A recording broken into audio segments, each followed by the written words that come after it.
Auzubillahiminash-shaytanir-rajim. Bismillahir-rahmanir-rahim.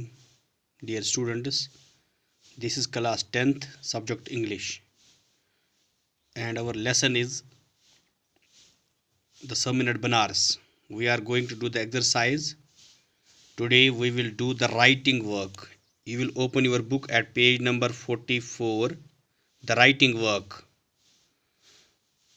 The Buddha's sermon is over 2500 years old. Given below are the two recent texts on the topic of grief. Read the texts, comparing them with each other and with the Buddha's sermon. Do you think that the Buddha's ideas and ways of teaching continue to hold meaning for us, or have we found better ways to deal with grief? Pen down your feelings in 150 to 250 words. Dear students, as we know that the Buddha's sermon is 2500 years old, तो नीचे कुछ text पे दिए गए हैं जिनमें गम के बारे में, जो कि गम पे या परेशानी पे इनको के परेशानी के उन्वान पर दिया गया है। तो हमें इन टेक्स्ट को पढ़ना है और कंपेयर करना है बुद्धा के सर्मन के साथ जो इसने लेक्चर दिया है। तो फिर ये क्वेश्चन पूछता है, do you think that Buddha's ideas and ways of teaching continue to hold meaning for us? क्या बुद्धा के सर्मन की, बुद्धा के ये जो इसने लेक्चर दिया है, क्या इसकी वैलिडिटी आज भी है? क्या आज भी हमारे लिए इसमें कोई सबक है? तो या ये कहता है क्या हमें और कोई रास्ता, क्या हमने कोई रास्ता देखा है गम से निजात पाने के लिए? तो अपने ख्यालात का इजहार 150 या 250 वर्ड्स में कीजिए। तो डियर स्टूडेंट्स, यहाँ ये दिए गए हैं, a guide to coping with the death of a loved one. तो ये पढ़ना है हमें, ये आप खुद पढ़ेंगे। अगर आप देखेंगे यहाँ, Martha is having difficulty in sleeping lately and no longer enjoys doing things with her friends. Martha lost her husband of 26 years to cancer a month ago. तो ये भी दुख की कहानी है। फीलिंग्स ऑफ द ग्रीफ इसमें दिए हुए हैं, sadness, anger, guilt and self approach, anxiety, loneliness, fatigue, disbelief. तो इसको आप क्या करें, इसको आप पढ़ेंगे। तो then helping others who are experiencing grief, इनको हमें क्या मदद करना चाहिए? तो ये भी आप पढ़ेंगे। When a friend, loved one, coworker is experiencing grief, how can we help? It helps us to understand that the grief is expressed through a variety of behaviors. Then there is second topic है good grief. Good grief. It is an. तो it is only. तो ये अगर हम ये पढ़ेंगे, sometimes back my wife died as her car slid off an icy road in 1985. A school psychologist warned me that my children and I were not mourning in the right way. We felt angry. The proper first stage, he said, is dental. तो अगर आप ये भी पढ़ेंगे, इसमें भी grief दिया गया है। तो फिर अब आगे जाकर हमें क्या करना है, ये भी हमें देखना है। तो यहाँ फिर कुछ अगर हम यहाँ देखेंगे तो हमें अब हम अपने ख्यालात का इजहार करेंगे।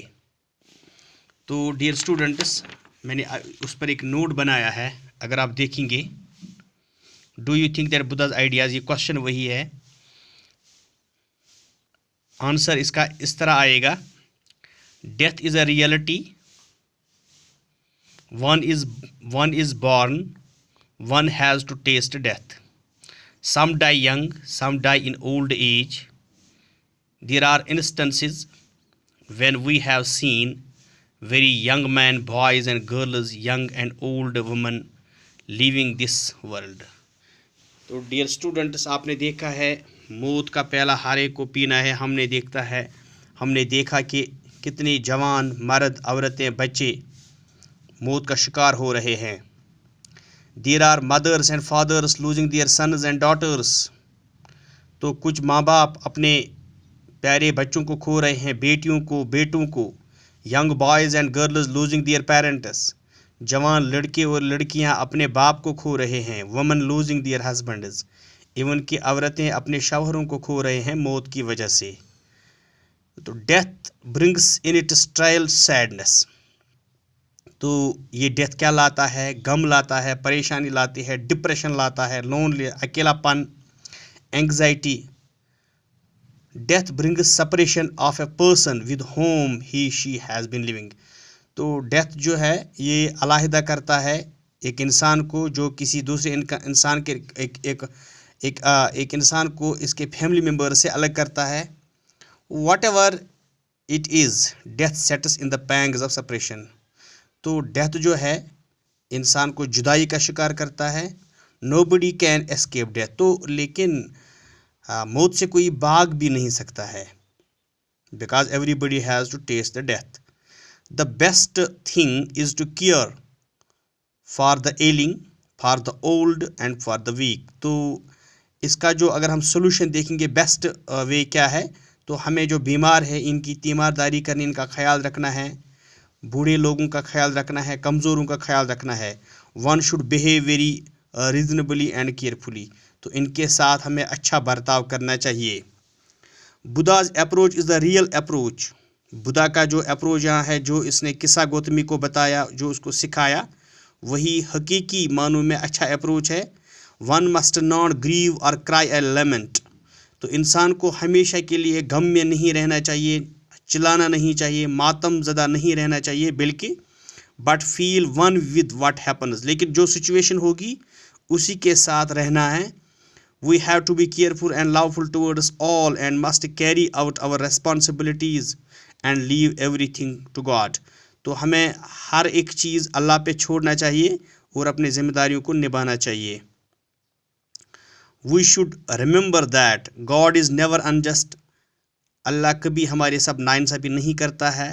This cycle of coming and going, the cycle of life, coming has been there, ये हमेशा रहेगा, ये यहाँ था, रहेगा, आज भी है और रहेगा भी। We must do our duty and be helpful and caring. लेकिन हमें हमेशा दूसरों की मदद करनी चाहिए और अपने फ़र्ज़ को निभाना चाहिए। तो dear students, I hope that you might have understood the meaning of this, the actual crux of this question. Inshallah, I will share the full note of this question with you through WhatsApp. Thanks.